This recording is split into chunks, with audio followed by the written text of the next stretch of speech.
மேற்கு வங்கத்துல இருக்கிற கொல்கத்தா மற்றும் பல்வேறு மாவட்டங்களில் கடந்த பிப்ரவரி 27, 2026 வெள்ளிக்கிழமை மதியம் பெரிய நில அதிர்வு உணரப்பட்டது.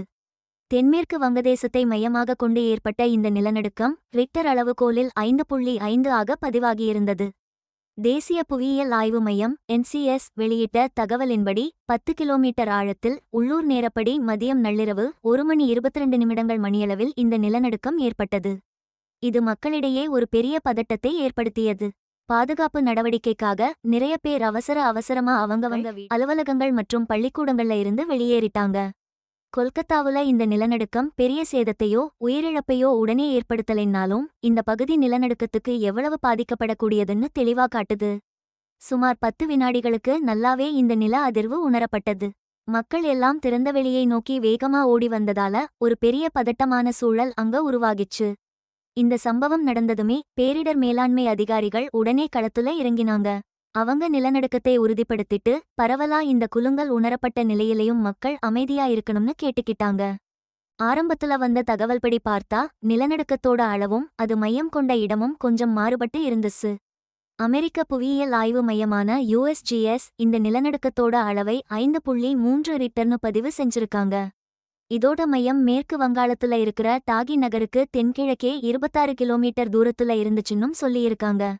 ஆனா தேசிய நில அதிர்வு மையமோ நிலநடுக்கத்தோட அளவு 5.5 ரிக்டர்னு அதோட மையம் பங்களாதேஷ்ல இருந்துச்சுன்னு சொல்லியிருந்தாங்க. இதையேதான் மத்த நியூஸ் ஏஜென்சிகளும் நிறைய சொல்லியிருந்தாங்க. நில அதிர்வு ஆய்வு மையங்கள் அவங்களோட தகவல்களை சரிபார்த்து உறுதிப்படுத்தும்போது இந்த மாதிரி ஆரம்பத்துல சின்ன வித்தியாசங்கள் வர்றது சகஜம்தான். துல்லியமா மையம் எங்கங்கிறத பத்தி கருத்து வேறுபாடுகள் இருந்தாலும் கொல்கத்தா முழுக்க இதோட தாக்கம் ரொம்ப ஆழமா உணரப்பட்டுச்சு. அங்க இருந்தவங்க சீலிங் ஃபேன் ஆடுனதாவும் பர்னிச்சர் எல்லாம் ஆடுனதாவும் ஜன்னல் எல்லாம் சத்தம் போட்டுச்சுன்னும் சொல்லியிருக்காங்க. குறிப்பா உயரமான அடுக்குமாடி கட்டிடங்கள்ல இதோட அதிர்வு ரொம்ப அதிகமா இருந்துச்சு. அங்க குலுங்கல் உணர்வு இன்னும் அதிகமா உணரப்பட்டுச்சு. பக்கத்து மாவட்டங்கள்ல இருந்தும் அதிர்வுகள் உணரப்பட்டதா தகவல்கள் வந்துச்சு.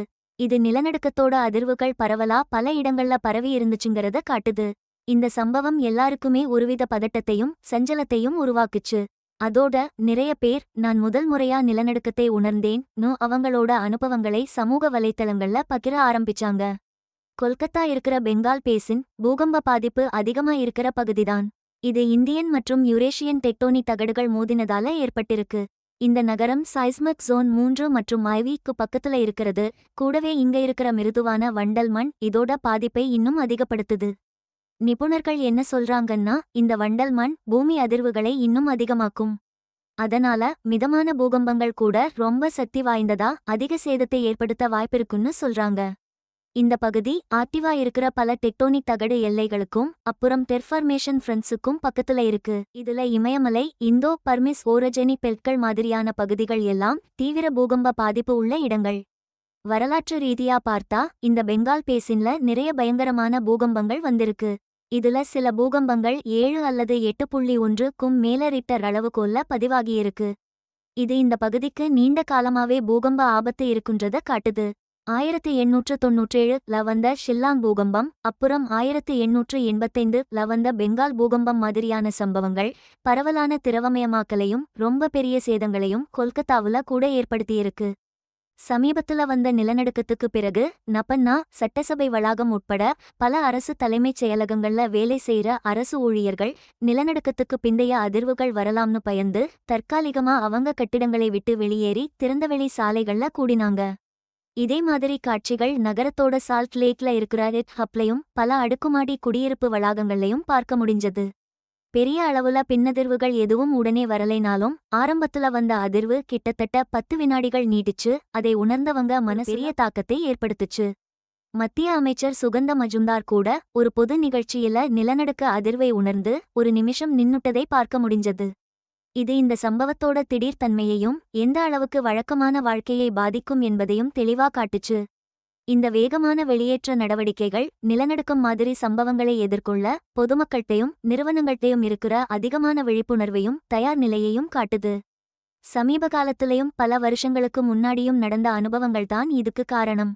இந்தியா வங்கதேசம் எல்லைப் பகுதியிலையும் பரந்த பெங்கால் படுகை பகுதியிலையும் தொடர்ந்து நிலநடுக்கங்கள் வர்றது கொல்கத்தா மாதிரியான பாதிப்பு அதிகம் இருக்கிற மத்த இடங்களுக்கும் நல்ல நகர திட்டமிடல் நிலநடுக்கத்தை தாங்கக்கூடிய கட்டிட விதிகளை பின்பற்ற வேண்டியது ரொம்ப முக்கியம்னு புரிய வைக்குது. இந்த நகரம் நிலநடுக்க பாதிப்புக்கு ஆளாகுறதுக்கு அதோட புவியியல் அமைப்பு மட்டும் காரணம் இல்ல. கூடுதலா அங்க மக்கள் நெருக்கமா வாழறதும் நிறைய பழைய கட்டிடங்கள் இருக்கிறதும் கூட ஒரு காரணம். அதிகாரிகள் தொடர்ந்து அந்த பகுதியில நிலநடுக்க அசைவுகளை கண்காணிச்சு மக்களுக்கு எச்சரிக்கை அறிவிப்புகளையும் வெளியிடுறாங்க. தயார் நிலையில இருக்கவும் பாதுகாப்பு வழிமுறைகளை பின்பற்றவும் அவங்க வலியுறுத்துறாங்க. 2026 பிப்ரவரி 27 வந்த நிலநடுக்கம் இந்திய துணைக்கண்டத்துல நடந்துட்டு இருக்கிற சக்தி வாய்ந்த புவித்தட்டு நகர்வுகளுக்கு ஒரு உதாரணமா திரும்பவும் நமக்கு ஞாபகப்படுத்துற மாதிரி அமைஞ்சது. பெங்கால் படுகையின் நிலநடுக்க புவியியல் அமைப்பு பத்தி தொடர்ந்து நடக்கிற ஆராய்ச்சிகள் இந்த இயற்கை சீற்றங்களால வர்ற ஆபத்துகளை புரிஞ்சுக்கவும் குறைக்கவும் ரொம்ப முக்கியமான தகவல்களை கொடுக்குது. குறிப்பா அந்த படுகையோட புவியியல் தன்மையால தரை அசைவுகள் எப்படி அதிகமாகுதுங்கிறதையும் தெரிஞ்சுக்க உதவுது.